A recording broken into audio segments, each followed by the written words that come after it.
overall good game. I thought the first half offensively really set a good tone for us and put them on their heels. And I thought the job that Q did on Cardette early kind of frustrated him and led to us being able to be really connected defensively. The second half, we weren't as sharp offensively. We had some open shots that didn't go down as part of the game. But I thought defensively we stayed with it and were able to come out with a pretty comfortable win. There was some times where it was 13 or 14, but never really stressed. So pleased with the way we've played over the last couple of weeks. I think we continue to get better. But obviously, as we turn to our next game, we understand that the competition is going to be much greater. There's going to be a lot more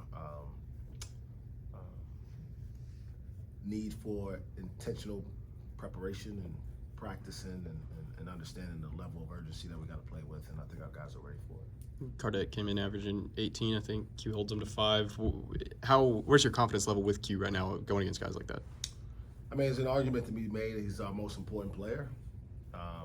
We have a lot of guys who can do multiple things. Javon can score and create shots for others. He's a good rebounder. BT can score and create shots for other people. We got multiple guys who can make shots. We have a couple bigs who bring different things. But Q's kind of unique in that he can be a shutdown defender, unlike many of the other guys at this point. So there's a lot to be said for a guy who takes pride in understanding that there's great value there. And we need it to continue because there's going to be somebody like that on every team that we play moving forward. How has that improved with him specifically from earlier on in the season to where we are now? You got you 2 for 11. How have you seen that defensive intensity improve? Well, I think it's just something that's being a good defender first is about personal pride. Understanding that you may not, because it doesn't always look like 2 for 11 when it's obvious that your defensive work on them was a big part of the game. Sometimes a guy scores a lot of points, but you make him do it in an inefficient manner without fouling. So getting him to continue to buy into that being a great need for our team. But I also think it goes to credit the staff for getting him to buy into that, for working on his offensive game, but also not allowing him to get consumed by his offense, and understand that for this team in particular, we need him to continue to take on those assignments night in and night out. So credit to the guys on the staff who've worked with him, and his improvement from last year to this year is, obviously, I think pretty evident to everybody. As a whole, have you seen? I remember back in October we were talking about how offensively you are more ahead than you are defensively. Have you seen these last 2 months kind of get closer to where you want to be defensively? Yeah, I mean, a big part of being a good defensive team, it takes time. I think our system has always been solid. We've had really good defensive teams the last few years, but a lot of it was that those guys had played together a lot, and those units were on the floor, seeing those coverages, understanding how to communicate, how to cover for each other. And this team, they've played together for now 13 games. And that's about where you start to see that kind of cohesiveness. I think our rotations are better. And so we got to continue to mine that area because, again, it's not going to be one guy. It's going to be a guy like that, probably a little bit bigger, maybe a little bit more fluidly talented, but he's going to have other pieces around him that we got to account for as well moving forward. I think all your starters were plus 17 or better. Your best guy was plus 4. Are you worried about the second unit at all, or is tonight just kind of an off night for? I think it's going to be kind of a fluid thing. It's sort of new. We've never really committed this early to shrinking the rotation. And again, I talked about wanting to do it earlier, except we were dealing with the injuries and illnesses in the early part of the season. And I think our bench will have the same type of development as they get used to their minutes and timing. I think there's great confidence in kind of knowing at what point you're going to come in and how you're going to impact the game. And so right now, right on that line, you talk about like John Michael and Jamiron, and Jamiron was playing a little bit better and John Michael wasn't, and it's kind of flipped, honestly, in the last couple games. And so we'll continue to work through that as we can. Obviously understand that a big part of John Michael's advantage at this point going to conference play is that he's been in these buildings, he's been in these games, he's been in these moments. So there's going to be probably a little tendency to make sure that the opportunity is there for him to go out there and help us when these games start off conference play. If we can go big picture, I mean, I just think back to week one when you were without Javon and Jamire, and I'm curious, now on this win streak, how much better is this team now? I mean, we're a lot better, but I think that's, sometimes you can't come in here and make an excuse about losing the game. I mean, you got to own the fact that, you got to try to find a way to win the game with the guys you have available to you on that night. And then you got to hope that, you can coach your guys to health, right? So being able to have those guys out there, not just in the games, but practicing. I'm pretty sure that Javon played his first game with like 2 days of practice, leading into it. So even the reps of reading pick and rolls with Brandon Garrison, or knowing when Q's gonna cut, or knowing where Bryce Thompson likes the ball coming off a down screen, like those are things you can't simulate without being on the floor. I mean, even as good a passer he is, he's never played with Bryce. Bryce may like to catch the ball a little bit different than the guy he played with at East Carolina. And he missed half of last season. So needing some game reps were really important for him. And again, I'm not here making excuses. We're 8-5 going to conference play and understand what the task in front of us is. But I got confidence in our staff's ability to get the guys prepared for all the games ahead of us. With as different as this team is than your previous teams, are you excited? Are you nervous? Did you kind of know what you're going to get going into conference play? I think the conference is going to kind of determine how. I'm curious to see how they adjust to our team being different. Mm-hmm. We kind of been pretty much one style of team for the last 6 years. Really athletic, can really force turnovers and get on transition. But in the half court, if you could slow the game down, you could make the game difficult for us to be able to win, because we couldn't necessarily get to 70 as consistently as we can now.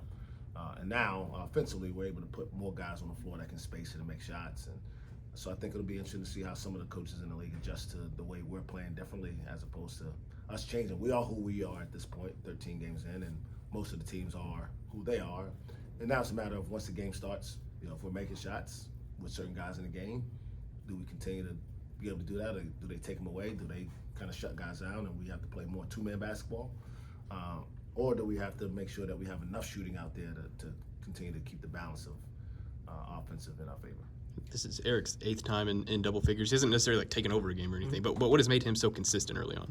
Yeah, I think partly is just buying into we don't need him to take over games. That's not necessarily his role at this point in his career for our team. It is to be a guy who can kind of fill the stat sheet in multiple ways. Getting 9 rebounds is a big deal.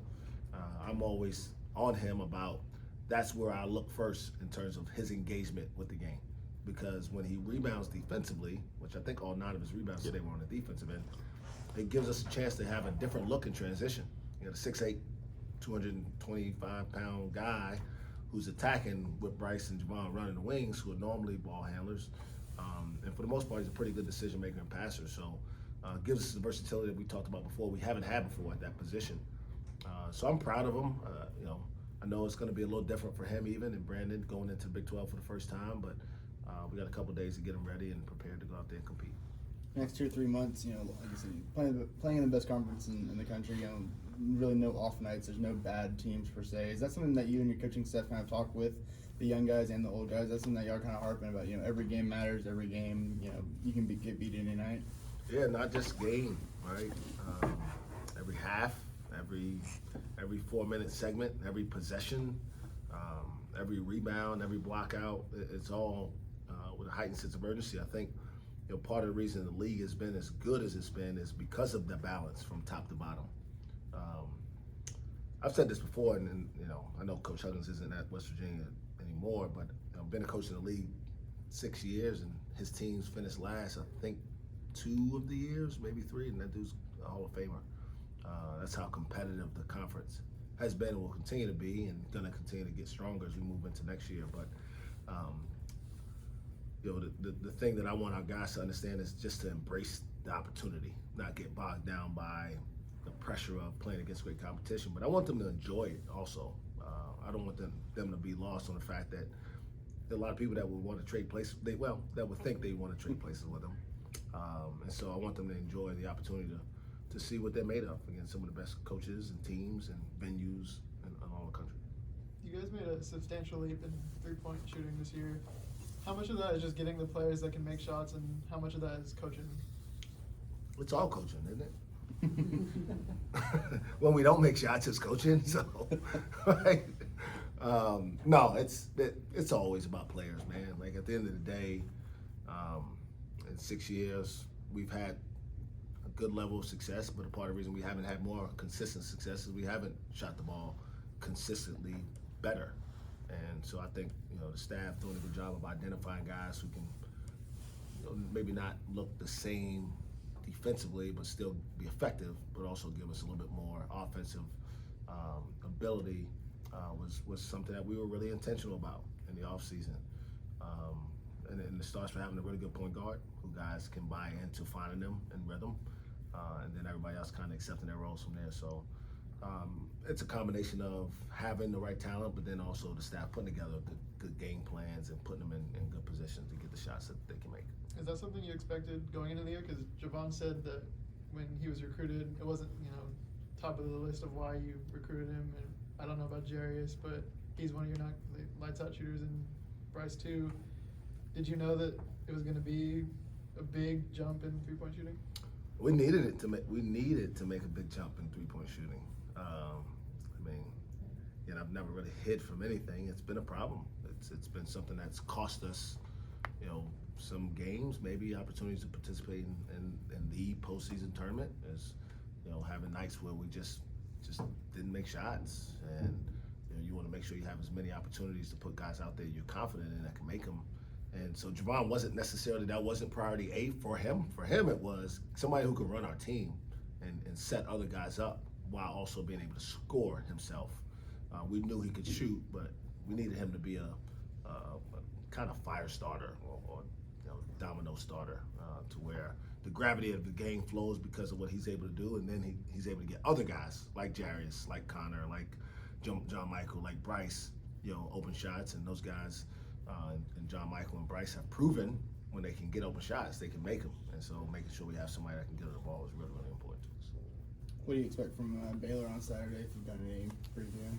They're really good. I haven't watched a ton of them, but I did see them play against Duke. I think I saw their game against Florida early. So I'll dive a little bit more detailed into it, but I obviously coached against Coach Drew quite a bit. The teams are always really tough. They always have really good athletes.